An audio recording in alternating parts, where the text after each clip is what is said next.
Oke guys, welcome back to Daily Charting with Toshi, di mana kita akan daily chart your favorite cryptocurrencies. Dan sekarang kita masuk ke DCWT sesi pertama. Dan seperti yang kita bisa lihat di sini, dalam 24 jam terakhir, market rally sebesar 2,25%. Total market cap mencapai di 2,99 triliun US dollars. Dan untuk hari ini, Bitcoin dominance dia meningkat sebesar 0,35%. Nah, untuk di daily-nya sendiri kita bisa lihat di sini ya, dia berhasil mantul di 93.727 ya.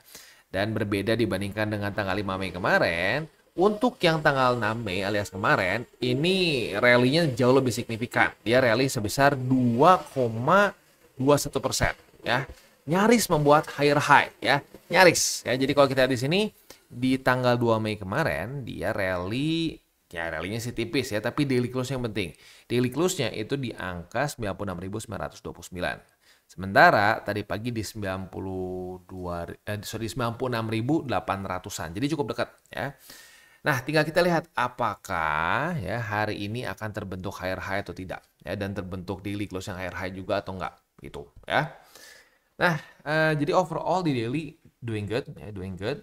Tapi gue ingatin lagi, untuk di weekly ini masih ada waktu 4 hari lebih 21 jam lagi. So, ya jangan tebak-tebakan, kita santai aja, kita tunggu sampai daily close-nya seperti apa gitu ya.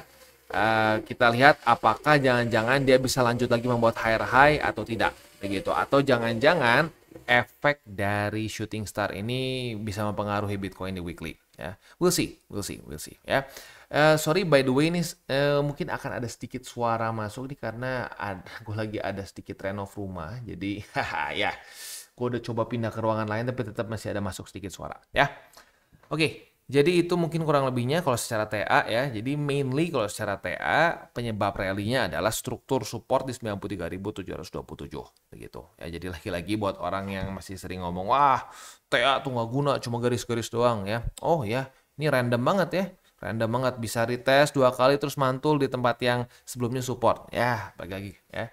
Seringkali orang ingin menghindari belajar TA karena malas begitu. Jadi dengan gampang dia ngomong, wah nggak guna, nggak ada efek. Padahal jelas ada efeknya ya. Ya udah, yang mau aja ya. Nah, itu secara TA-nya. Kalau secara fundamentalnya apa, Bang? Secara fundamentalnya sebenarnya ada kemungkinan ini ya. Berita inflow dari BlackRock ya. Kemarin ya, inflow-nya sebesar 5.613 BTC.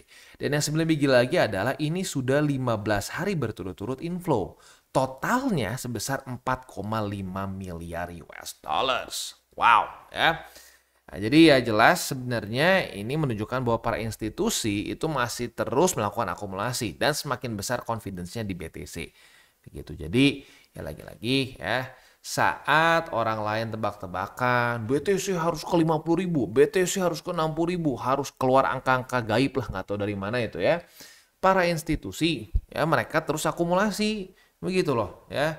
Ya jadi ya simpelnya satu sih menurut gua ya. Simpelnya adalah ya kita follow the smart money gitu. Dan mereka melakukan apa sih? Mereka melakukan ya DCA. Ini kan sebenarnya kayak DCA, ya nggak sih? Ya mereka daily cost averaging aja begitu ya. Nah, untuk si IBIT ini sekarang sudah mencapai 44 miliar ya. Wow, gila sih ya. Totalnya secara keseluruhan dari IBIT-nya BlackRock sebesar 44 miliar selama 15 hari terakhir 4,5 miliar ya. Jadi sekali lagi secara demand cukup besar gitu ya. Oke, next economic calendar, jangan lupa kemarin libur ya, tetapi hari ini sudah ada lagi data-data penting yang menunggu ya. Yang pertama itu nanti malam, hari ini cuma satu ya, besok yang penuh ya. Hari ini cuma satu, ada crude oil inventories di jam 9:30 malam. Jadi siap-siap buat lo yang punya posisi futures dekat-dekat 9:30 malam belum kena target TP, pertimbangkan untuk tutup posisi, terutama buat yang konservatif. Buat yang agresif minimal pasang SL ya. Oke, itu kurang lebih remindernya. Selanjutnya kita balik lagi ke sini ke chart ya, dan kita akan lihat indeks dolar. Untuk indeks dolar sendiri kondisinya itu ya sesuai harapan kita ya. Kereject oleh MA20 dan daily close di bawah dari 99,744. Which is good ya. Kita sudah sering bahas indeks dolar ini seperti pemberat ya pemberat kaki dari risk on asset. Saat dia melemah, ya otomatis risk on asset akan lebih gampang untuk bergerak, gitu ya. Nah, jadi ya kalau kita mau ngomong secara simpelnya, in general kita ingin indeks dolar cenderung lanjut membuat lower low, lower high, lower low, lower high. Karena korelasinya ya seringkali adalah saat dia melemah, risk on asset akan menguat. Kecuali mungkin kasus khusus kayak tarif lah, itu kan implikasinya lebih luas begitu. Tapi in general saat indeks dolar melemah, disitulah risk on asset menguat gitu ya. Risk on asset itu termasuk juga saham berarti ya, saham, kripto, dan banyak lagi lah ya. Oke, next Bitcoin dominance. Untuk Bitcoin dominance kita bisa di sini, ya gila sih ini ya. Dia kemarin itu basically rally sebesar 0,67% ya, lanjut membuat higher high yang signifikan. Sekali lagi, gue harap ini bisa menjadi reminder bagi lo yang mungkin masih nakal, masih bandel ya. Udah dibilangin 70-30. Sempat ada yang masih nanya sih di bawah ya. Bang, 70-30 itu apa rasionya? Jadi 70% BTC, 30% altcoins gitu ya. Jadi please keep it 70-30. Ya, kita masih belum dalam masa-masa high liquidity. Kita masih dalam masa-masa QT. Kita nggak bisa pungkiri ini masih QT begitu ya. Dan ya gini deh, kita lihat juga dulu statement dari The Fed seperti apa ya. Gue udah nggak tahu berapa kali ngomong mengenai ini begitu ya, mengenai kita tunggu sampai The Fed mulai ada statement-statement yang lebih dovish begitu ya. Sampai sekarang kan masih cenderung slightly hawkish ya. Mereka masih ngomongin terus tarif bisa bikin inflasi, kita nggak bisa sembarangan masuk ke dalam QE gitu. Kita masih terus harus melanjutkan interest rate yang cukup ya relatif tinggi begitu ya. Ya, jadi sebelum itu statement-statement mulai berubah, sebelum balance sheet benar-benar mulai stabil, mulai netral, ya udah just inilah, jangan aneh-aneh, jangan mencoba untuk mendahului market gitu, karena sudah berapa banyak korbannya orang yang mencoba mendahului market gitu ya. Minusnya nggak main-main. So please keep it 70-30 or at max 60-40 gitu ya. Oke, itu kurang lebih untuk makronya. Selanjutnya kita masuk ke buy limit. Tetapi sebelum kita masuk ke buy limit, seperti biasa gue akan disclaimer dulu bahwa semua konten dari TCI bukan financial advice. Ini semua bentuknya adalah edukasi. Lalu bagaimana cara untuk mendukung TCI? Ada banyak caranya. Lo bisa like our video, bisa share our video, atau juga bisa menggunakan link referral kita di bawah. Dan sekarang kita akan dengar dulu pesan-pesan dari sponsor kita pada hari ini. Oke, today's video is brought to you by Bybit. Di mana di Bybit ini kita bisa melakukan berbagai macam hal ya, mulai dari yang newbie sampai yang sudah advance. Buat mungkin lo merasa bahwa aduh bang, gue masih nggak ngerti nih TA, gue masih nggak ngerti charting dan seterusnya, tapi pengen akumulasi, pengen DCA murni, bisa lo tinggal masuk ke sini one click buy, di mana lo bisa pilih lo mau pakai apa ya fiatnya, lo tinggal pilih juga asetnya apa ya. Misalkan lo pengen akumulasi BTC, misalkan setiap hari Senin jam 7 pagi, misalkan gue pengen akumulasi BTC sebesar Rp100.000 misalkan ya, lu bisa langsung lakukan di sini. Bisa peer to peer, bisa Dana, Bank BRI dan lain-lain. Ini gila ya, bisa pakai BCA Mobile dan seterusnya. Jadi Bybit ini memang cocok banget buat orang-orang yang tinggal di Indo ya, bisa langsung pakai bank-bank yang memang sudah biasa kita pakai di Indo ya. Nah, buat yang intermediate sampai advance juga di sini ada spot, nah, dan juga ada leverage tokens, dan tentu juga ada derivatives trading, di mana kita bisa menggunakan kontrak yang USDT maupun USDC. Jadi di sini lo bisa pakai USDC ya, karena nggak semua exchanger bisa menerima untuk futuresnya pakai USDC ya. Dan tentu juga lo bisa earning bunga juga dari kripto lo dan lain-lain. Dan tentu juga di sini kita bisa melakukan copy trade ya, di mana copy trade dari Bybit ini sudah cukup terkenal ya, dan kita bisa mendapatkan keuntungan juga. First copy trade kita bisa ada protection 100 USDT loss coverage ya, dan seterusnya ya. Jadi buat lo yang tertarik bisa silakan pakai, klik di link referral kita di bawah. Dan sekarang kita masuk ke Bitcoin. Untuk Bitcoin kita bisa di sini posisi long kita sudah kena target TP. Asik ya. Retest 1, retest 2 di angka 93.727, kebuka posisi longnya, dan target TP di sini. Berarti profit ya kalau kita bulatkan 2% lah ya. Nah, buat yang bandel masih belum pasang target TP, please udah tutup posisi. Jangan bandel, jangan ngeyel ya. Udah punya target TP jangan ditutup, digeser. Ntar bang masih bisa ya. Udah ada lagi nih yang curhat kemarin. Aduh bang, gue salah nih bang, gue hilaf katanya ya. Gue hilaf, apa namanya, gue buka udah sempet profit bang, tapi sama gue nggak dipasang TP, nggak dipasang SL, sekarang malah minus. Gimana ya? Ya, sudah terima nasib. Ya, please. Gue ingatkan sekali lagi ya. Saat kita mulai bandel, saat kita mulai ngeyel, tidak konsisten sama SOP yang kita buat sendiri, ya di situ pelan-pelan kita akan jadi pakai perasaan. Pelan-pelan itu nggak langsung boom gitu, nggak. Pelan-pelan dari geser-geser TP, TP-nya nggak diadain, nggak pasang SL ya.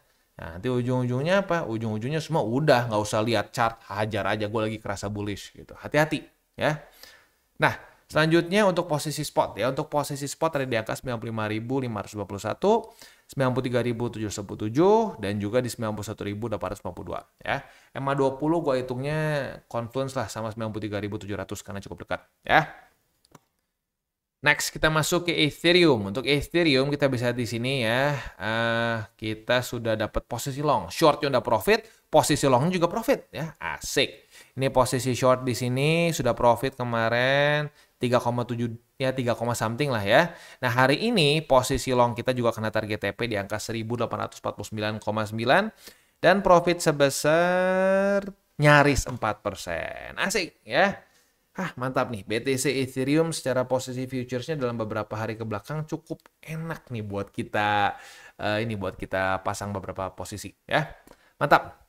Oke, itu untuk posisi futuresnya. Untuk posisi spotnya di Ethereum, buy limit pertama ini confluence antara 3 support, EMA50, EMA20 dan 1773,7 ya.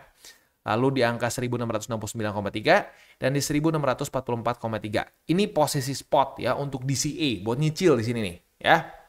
Oke. Itu kurang lebih untuk DCWT sesi pertama ini ya.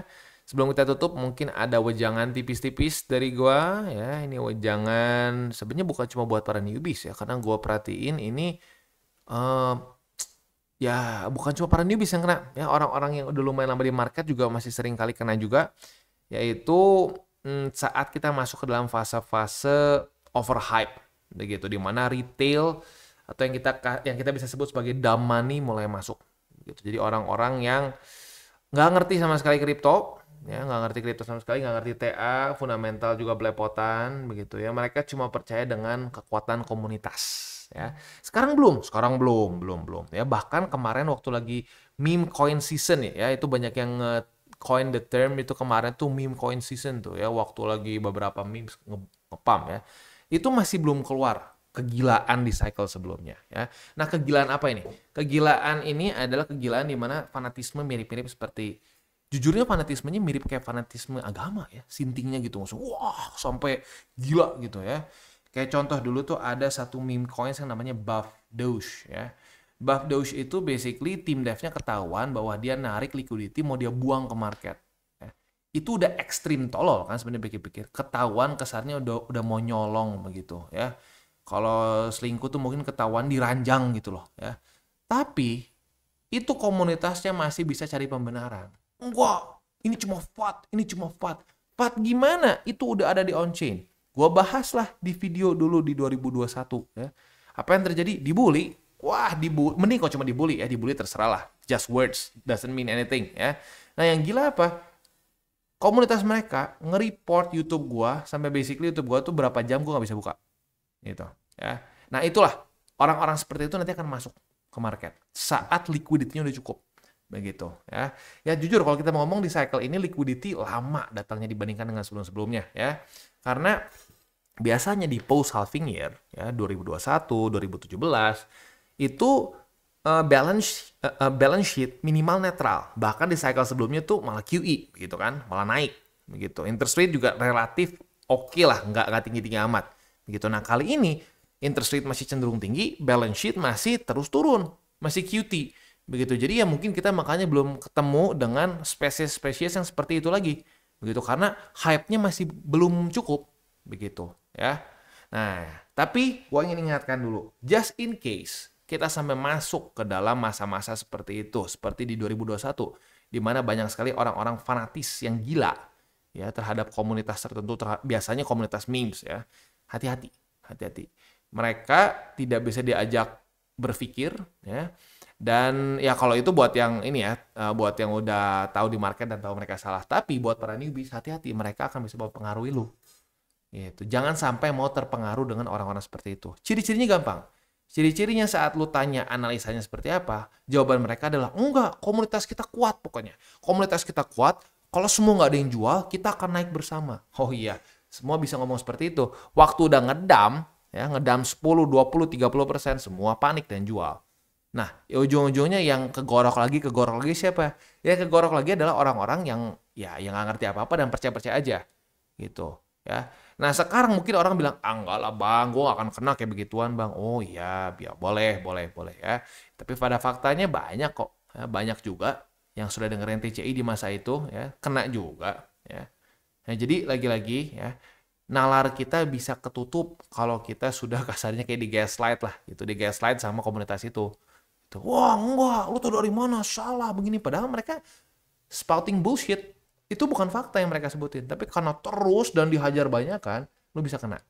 Begitu. Jadi please ya, kalau sudah ada yang seperti itu, terutama bagi lo para newbies, mendingan jangan sama sekali mau ikutan komunitasnya, jangan mau masuk ke dalamnya. Kalau sampai lu mau beli itu memes karena lu berpikir, wah lumayan nih momentumnya kuat, lu nggak usah ikutan komunitasnya. Biar apa? Biar nggak kena racun. Begitu, karena gila itu komunitasnya tuh, apalagi untuk para newbies, itu akan kena. Orang-orang yang masih nggak ngerti dan orang-orang yang pengen cepet kaya itu akan sangat kena dengan komunitas-komunitas bullshit seperti itu. Ya, jadi hati-hati. Jadi hati-hati dan pastikanlah apa, lu punya SOP yang jelas. Ya, lu punya target TP yang jelas. Gitu. Kayak Shiba di cycle sebelumnya tuh sama. Gue juga cuma kalau di Shiba sih gue cuma kena bully dikit lah ya. Gue bilang oke, kita jangan lupa TP. Ya, kita udah keluar beberapa SOP TP. Ya, dan ya bagi para hardcore lovernya ya gue dibilangnya ngevat gitu. Pada faktanya apa? Malah profit kan, dan akhirnya dikantongin beneran profitnya, nggak cuma sekedar nggak cuma sekedar screenshot doang gitu ya. So saat kita masuk ke dalam ya udah mulai kuartal 3, kuartal 4, hati-hati ya, ada possibility yang cukup besar bahwa ya nanti akan ada banyak yang orang menghypekan berbagai macam project. Ya terus pakai nalar aja. Ya, lu mau profit di dalamnya nggak masalah gitu ya, karena ada juga loh yang bang, gue di buff terus profit bang, tapi kalau gue nggak goblok kayak orang lain katanya gue TP ya.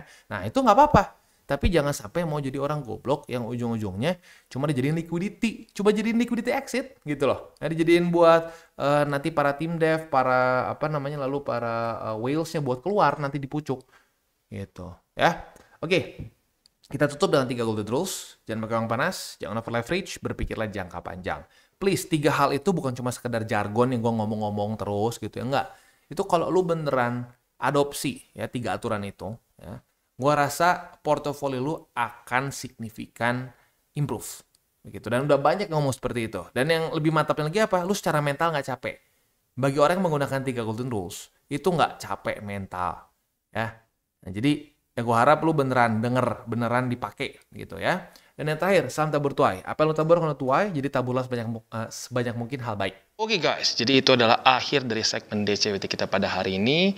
Dan jangan lupa bagi kalian yang merasakan manfaat dari segmen ini, jangan lupa untuk share ke teman-teman kalian. Dan apabila lu pengen mensupport channel kita, ya TCI, jangan lupa untuk menggunakan link referral kita di bawah. Nggak wajib ya, tetapi apabila lu menggunakan link referral kita di bawah, ada macam-macam ya, dari Bybit, Huobi, Maxi, toko kripto, dan banyak lagi ya. Ya, walaupun nggak wajib, tapi kalau menggunakan link referral kita, lu secara langsung membantu perkembangan dari TCI. Dan satu lagi, jangan lupa juga untuk join Telegram group kita, di mana kita bisa ngobrol-ngobrol santai mengenai dunia cryptocurrency secara 2 arah. So, jangan lupa untuk like, subscribe, click the bell icon, and see you on the next video.